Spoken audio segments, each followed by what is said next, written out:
Hey guys, Adam here for CrossFit Closer with Conversations with Coach. Today we have a super special guest and we're going to talk a little bit about sleep, the importance of sleep, and some tips on helping you get better sleep. Say hi, goodies. So we are here today with Dr. Chelsey Corrigan N.D. and she's going to give us a little bit of insight about sleep. We know that health, especially optimal health, involves many factors. Nutrition, which we've talked about a couple times, exercise, which is, in my opinion, super important, stress management for sure, and then sleep. Can you tell us a little bit about why good sleep and adequate sleep is important? So sleep's important for a number of reasons. The most common that we all know of is that it makes us energized the next day. Another big one is that it helps our brain health. So that's when our neurons connect, and it's how we make memories, and it's how we perform to our optimal intellect and mental capacities the next day. Cool. Also helps our mental health. So we know that insufficient sleep, it's linked with anxiety, depression, and even increased suicidal ideation. Super important. We also know that adequate sleep is absolutely vital to our immune health. So this time of year, we know that people get riddled by colds and flus. If you get adequate amounts of sleep, we know that absolutely increases your ability to fight off those viruses and bacteria.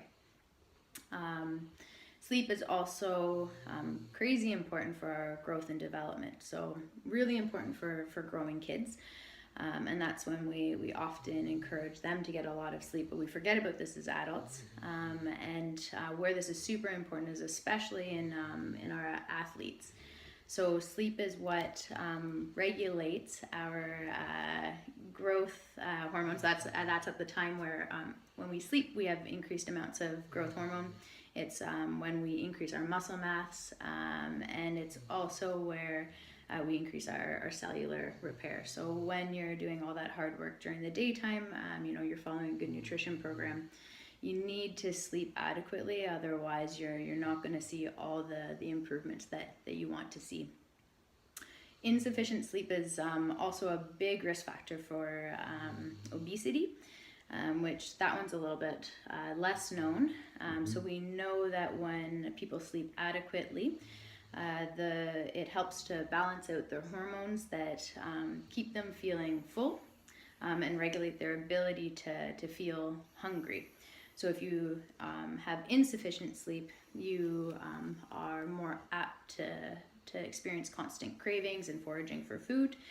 And then we also know that if you're trying to lose weight, if you're getting adequate amounts of sleep, you're more likely to lose more fat mass versus your lean muscle mass than if you're getting insufficient amounts of sleep. So really we're able to keep that a little bit more of that lean muscle mass. Also important to exercise while you're losing weight so you don't lose that lean muscle mass, but sleep plays a little bit of a role there too.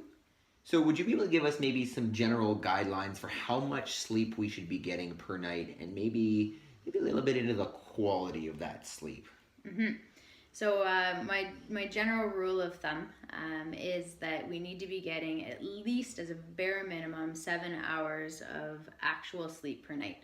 So this doesn't mean the amount of time that you're lying in bed. It doesn't include the amount of times you're waking up by the kids or the dogs. This is the amount of time that you're actually sleeping. And 7 is my absolute bare minimum, with more being better. So I usually say ideally, 8 to 9. What are maybe some strategies that you can share with us that we can implement in order to get the right amount of sleep and potentially better sleep? So the most important thing is to intentionally set a bedtime every night that you're going to abide by. This helps us to keep a regular sleep-wake rhythm and also get our minimum amount of sleep to regulate our hormones.